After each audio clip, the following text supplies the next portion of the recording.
पुराने लेक्चर देख के नहीं जाना, नए देख के जाना है। बहुत सारी चीजें अपडेट हो चुकी हैं। कहां पर ध्यान देने वाली बात है, यही से नंबर करते हैं बच्चों को ध्यान देना। लेकिन मैं आपको एक सिंपल फॉर्मेट बताऊंगा, इससे भी सिंपल फॉर्मेट, इतना सिंपल कि आपको याद हो जाएगा, ठीक है ना। उसकी बात तो करने लेक्चर मैं 8 से 10 क्वेश्चन आपको ऐसे बताने वाला हूं जो ऑलरेडी आपके सीबीएसई बोर्ड में पूछे हैं और ये रिपीट होते हैं और लगातार रिपीट होते हैं। इनकी प्रैक्टिस ए लेवल की होनी चाहिए। कैसे हैं आप सब? मेरा नाम है आशीष पांडे, आप पढ़ रहे हैं द टॉपिक मास्टर अपने प्यारे से यूट्यूब चैनल पर। हमने ईमेल लेखन को बहुत ही बढ़िया तरीके से पढ़ा था, आपने लेक्चर देखा होगा, एंजॉय किया होगा।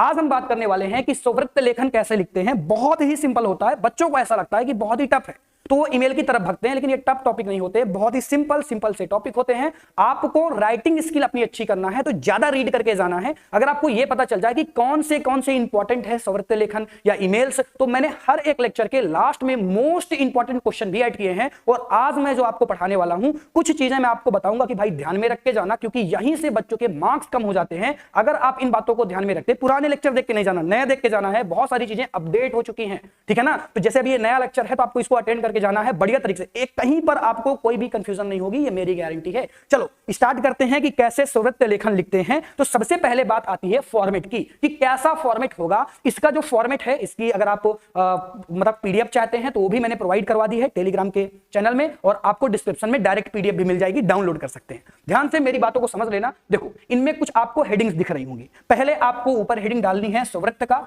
फिर देन आपको एक बॉक्स बनाना है जहां पर आप इसको ना लिख के डायरेक्ट फोटो लिख सकते हैं। ये जरूर लिखेंगे आप फोटो, यानी फोटो। आप फोटो मत चिपका के चले आना, केवल फोटो लिखना है यहां पर। हाँ, तो केवल फोटो आपने लिख दिया। फिर कुछ आपको हेडिंग्स पता होना चाहिए, जैसे कि आप लिख सकते हैं नाम, पिता का नाम, माता का नाम, जन्म तिथि, वर्तमान पता, स्थायी पता, टेलीफोन नंबर। कुछ बातों का ध्यान भी रखना, ये तो हेडिंग्स है। अभी मैं बताऊंगा कि क्वेश्चन कौन सा बोर्ड एग्जाम में आया है और किस पैटर्न में लिखा जाए तो बढ़िया नंबर आएंगे, वो तो मैं अभी बताने वाला हूं। इन सभी हेडिंग्स को देख लें। फिर इसके बाद आप दूसरे पेज में आएंगे तो दूसरे पेज में आपको क्या करना है, शैक्षिक योग्यताएं लिखनी है। सर पहले पेज में वही बस लिखेंगे क्या बेटा? वही आएगा ही। जब आप बॉक्स बना के बढ़िया लिखेंगे तो केवल उतना ही आ पाएगा। इसके बाद आप शैक्षिक योग्यताओं को जब लिखेंगे तो बॉक्स आपको कुछ ऐसा बनाना पड़ेगा। देन आपको अन्य विशेषताएं या अन्य उपलब्धियां भी लिखना है। इस फॉर्मेट से इजी फॉर्मेट है मेरा, अभी मैं बताने वाला हूं। ये तो आपको लोग बताते हैं, मैं भी बता रहा हूं, लेकिन मैं आपको एक सिंपल फॉर्मेट बताऊंगा, इससे भी सिंपल फॉर्मेट, इतना सिंपल कि आपको याद हो जाएगा यहीं पर, ठीक है ना। उसकी बात तो करने वाले हैं। देन फिर आप आगे आएंगे और आप ये जरूर लिखेंगे, इसका मतलब है कि जो आपने ऊपर जानकारी दी है वो आपके देखरेख में या आपने ही दी है, इस बात के लिए आप जिम्मेदार हैं। देन एक तरफ आप स्थान लिखेंगे, एक तरफ दिनांक लिखेंगे और एक तरफ आप लिखेंगे हस्ताक्षर। ये तो हो गया आपका फॉर्मेट। अब सीबीएसई बोर्ड का क्वेश्चन देखो एक बार, क्या पूछा गया। सीबीएसई ने क्या कहा, आपका नाम सुनीता या राकेश है। यानी आपको एक चीज क्लियर है कि अपना नाम नहीं लिखना, जो नाम ये दे रहा है, जो डाटा ये दे रहा है, जिसके लिए ये लिखने के लिए कह रहा है, आपको उसी के अकॉर्डिंग चलना है। बच्चे अपना नाम चिपका के चले जाते हैं तो फिर मार्क्स भी बढ़िया चिपकते हैं, ठीक है ना। तो ऐसा नहीं करना, आपको अपना नाम कहीं पर मेंशन नहीं करना है, जो दे देगा उसी के अकॉर्डिंग आपको लिखना है। क्लियर है? चलो, अब आपका नाम या तो सुनीता है, अब लड़की है तो सुनीता, लड़का है तो राकेश, ताकि किसी के साथ नाइंसाफी ना हो, तो इसलिए बढ़िया सीरीज ने कहा कि चलो भाई दोनों के नाम दे देते हैं, ठीक है ना। चलो, अब इसके बाद उसने कहा कि राजेंद्र नगर के निवासी हैं। आपने दैनिक समाचार पत्र में यह देखा कि एक पद खाली है, वो किसका पद है? स्थानीय राजकीय माध्यमिक विद्यालय का। और किस चीज का पद है? कि पुस्तकालय अध्यक्ष का पद खाली है। उसके लिए आपको क्या करना है, एक रिज्यूम तैयार करना है और भेजना है। कैसे आप तैयार करेंगे वो मैं आपको बताऊंगा, बहुत ही बढ़िया तरीके से फॉर्मेट बताऊंगा। और एक चीज और दिया हुआ है इसमें, ध्यान से देखना। जो इस पद के लिए एक डिग्री चाहिए होती है, उस डिग्री को बोलते हैं हम लोग बैचलर इन लाइब्रेरी साइंस।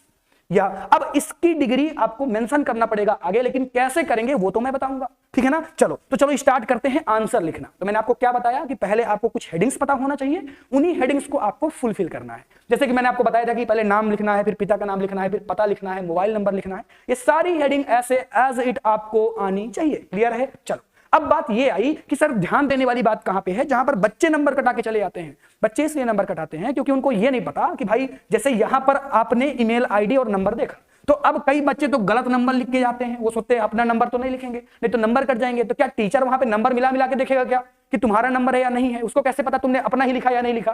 भाई तुम गलत नंबर भी लिखोगे तो कॉल तो जाएगा ना दूसरे के पास। तो आपको नंबर मेंशन नहीं करना, ये गलती मत कर देना, नंबर मेंशन ही नहीं करना आपको नंबर लिखना जैसे इंडिया का होता है 91 करके। तो 91 करने के बाद आपको XXXXX ऐसे कर देना है, ठीक है। उतने में वो बात खत्म हो गई। देन इसके बाद अगर मैं ईमेल की बात करता हूं तो आप xyz@gmail.com ही लिखेंगे, यही लिखेंगे। अपनी जीमेल लिख के या दूसरे की जीमेल लिख के आपको नहीं आना। कई बच्चे ज्यादा होशियारी करते हैं, वो कहते हैं हमारे टीचर ने कहा है कि अपनी ईमेल नहीं लिखना, तो दूसरे की लिख के चले जाते हैं। तो टीचर बेटा जो चेक कर रहा है उसको थोड़ी नहीं पता तूने अपनी लिखी है या दूसरे की लिखी है, वो तो मान के चलेगा ना कि तूने अपनी लिखी है और नंबर तो कटेंगे। ये तो 101% है, ठीक है ना। चल अब इसके बाद हम लोग लिखेंगे भैया कि महिला है आप या पुरुष हैं, तो आप जानते होंगे अच्छी तरीके से। फिर डेट ऑफ बर्थ की बात आ जाती है। देन इसके बाद ये सारी हेडिंग्स आप फुलफिल कर देंगे। बगल में एक बॉक्स जरूर बनाएंगे और उस बॉक्स में आप लिखेंगे फोटो। अरे बोलना क्या लिखेंगे? फोटो लिखेंगे। क्लियर है क्या? चल अब आगे बढ़ते हैं। फिर इसके बाद बात आती है शैक्षिक योग्यता की। यहां पर ध्यान देने वाली बात है, यही से नंबर कटते हैं बच्चों के। ध्यान देना, आपको एक ऐसे पद के लिए रिज्यूम बनाना था जिसमें आपके लिए बेसिक डिग्री होनी चाहिए। जैसे आपने हाई स्कूल किया है, बहुत सारे बच्चे नहीं जानते हाई स्कूल का मतलब क्या है। भाई 10 आपने 10th पास कर लिया है। फिर इसके बाद आपने इंटर किया, इंटर का मतलब होता है 12th। फिर देन आपने बैचलर इन लाइब्रेरी साइंस से एक डिग्री या डिप्लोमा किया है, जो एक पुस्तकालय में अध्यक्ष बनने के लिए जरूरी है। क्लियर है? चलो ध्यान देने वाली बात यह है कि आपने तीनों किए हैं। अब आप कहेंगे सर मैंने तो नहीं किया, मैं तो 10th का एग्जाम दे रहा हूं, तो बताइए हाई स्कूल मैंने कैसे किया या इंटर मैंने कैसे कर लिया। तो बेटा वो तेरे बारे में नहीं पूछ रहा, उसने पहले से सिचुएशन दे दी है ऊपर और उसी के अकॉर्डिंग आपको लिखना है। आपको अपने लिए तो नहीं लिखना, उसने तो नहीं कहा अपने लिए लिखो। अरे इसलिए तो मना कर रहा हूं कि अपना नाम नहीं लिखना आपको, ठीक है ना। तो उसके अकॉर्डिंग आपको लिखना पड़ेगा। तो भाई उसने तो ये सब किया होगा।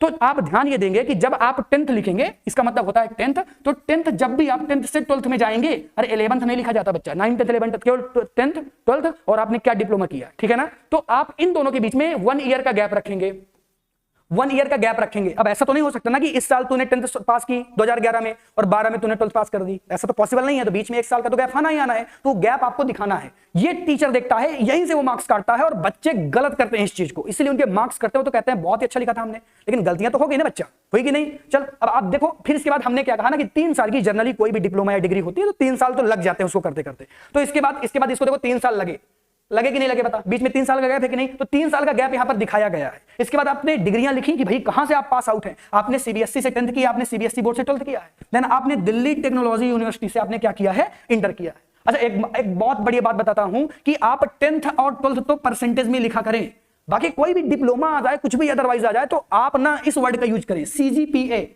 अब सीजीपीए आपको पता होगा, सीबीएसई बोर्ड से आप बिलोंग करते हैं तो वहां पर ये चीजें होती रहती है। बट अगर नहीं पता तो ये भी एक तरीके का मेजर करने का मेथड होता है। और इसमें ध्यान ये आपको देना बच्चा, इसमें ध्यान ये देना है कि सीजीपीए ना 100 तक नहीं जाता, 1 to 10 चलता है, 1 to 10। तो 10 के ऊपर तक नहीं जाना। इतना बढ़िया मत दिखा देना कि सर 9.9, इतनी एक रेशे मत दिखाना। अगर दिखाना तो 7 to 8 के बीच में ही दिखाना, 7 to 8 के बीच में, 7.5 8.5 ऐसे ही करके दिखाना, ठीक है ना। बहुत ज्यादा दिखाने की आवश्यकता नहीं है, वो सारी चीजें एक टीचर नोटिस करता है, ठीक है ना। समझ रहा है मेरी बात को? चलो अब इसके बाद हम बात करते हैं स्किल्स आपकी क्या है। आपकी स्किल्स ये हैं कि आप माइक्रोसॉफ्ट में बढ़िया तरीके से काम कर लेते हैं, आपको कंप्यूटर की नॉलेज है और आप अंग्रेजी की भाषा भी बढ़िया तरीके से बोल लेते हैं। अब बहुत सारे बच्चे ना स्किल्स में लिखाते हैं कि भैया हमें क्रिकेट खेलना पसंद है, हमें हमारी स्किल्स है क्रिकेट खेलना।